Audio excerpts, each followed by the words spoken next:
Some unfortunate news over the weekend from Woodbine. Woodbine had three horses break down on Saturday, three catastrophic injuries, one training and two during racing. And the officials at Woodbine were concerned enough that they canceled Sunday's entire card as a precautionary measure. I'm reading from the Pollock Report story here. It says the decision was made after consulting with key industry partners, including the HBPA, the Jockeys Guild, and the Alcohol and Gaming Commission of Ontario. And they also had canceled the final two races of Saturday's card due to safety concerns. And then all training on the all-weather main track on Sunday was suspended as well. This is shocking to me because Tapeta has been kind of the gold standard, I think, in terms of safety and synthetic tracks. There were a lot of different synthetic tracks early on in the synthetic revolution, and they kind of assumed control. They seemed like they had the safest track record, and also they had the most consistent in terms of horses running what they should be able to run. It wasn't the chaos that we saw from Polytrack back in the day. So this is surprising to me, John. And I don't know whether it's just a one-off thing. I do want to give a shout out to them for not taking any chances. Yeah. I think about Parks and that turf course and the chances that they took on Pennsylvania Derby Day, and we saw the results. Woodbine said, no, this is very, very alarming. We need to not to quote our former and unfortunately future president, we need to shut this thing down until we figure out what the hell's going on.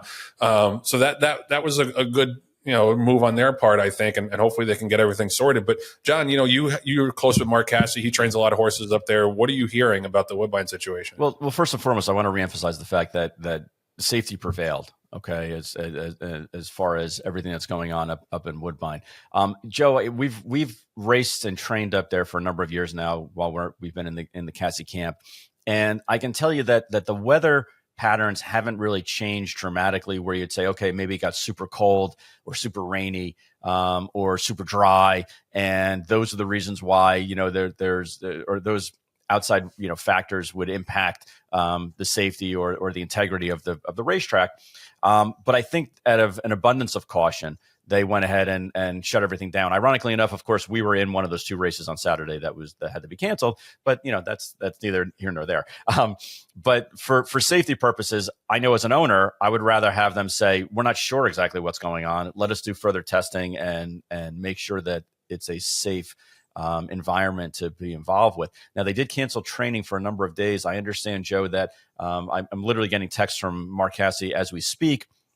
And he said, quote, "We trained this morning, and the good news is none of the riders, nor David," meaning his assistant trainer, "have complained about the racetrack. It looks like things are improving." Now, I think improving meaning like the situation's improving, not necessarily like the track was bad and now it's improving. But that was the gold standard as far as racetracks and safety and basically ushering in this new era of making sure that there's added safety and security on the racetrack for these horses. But it's a conundrum. It's got a lot of people scratching their heads. I know they are flying in experts or have flown in experts to actually walk the track itself. And they did that over the past couple of days just to see if there was any kind of an inconsistency or a problem or anything like that. But so far, Joe, the Americans and the Canadians are all scratching their head. Nobody's sure exactly why it is, other than it may have just been an anomaly. It was two horses at two different areas of the racetrack. The distances of the races were different. And they were two different injuries that occurred as far as horses breaking down in the races. I'm not sure about the details of the third horse that broke down in the morning, as far as where geographically on the racetrack it occurred, or what the final decision was, or what the injury was that made the final decision to euthanize the horse.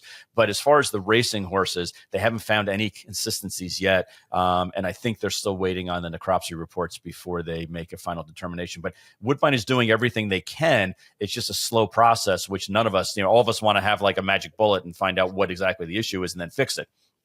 That hasn't been the case yet at Woodbine. Yep.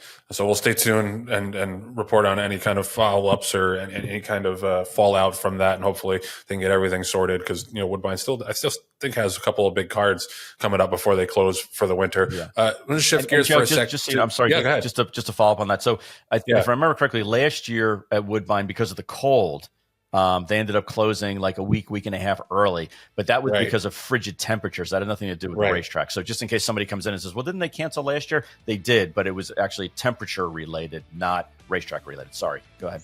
Yeah, well, it's 80 degrees now in November, so Right. that definitely could not have been the reason.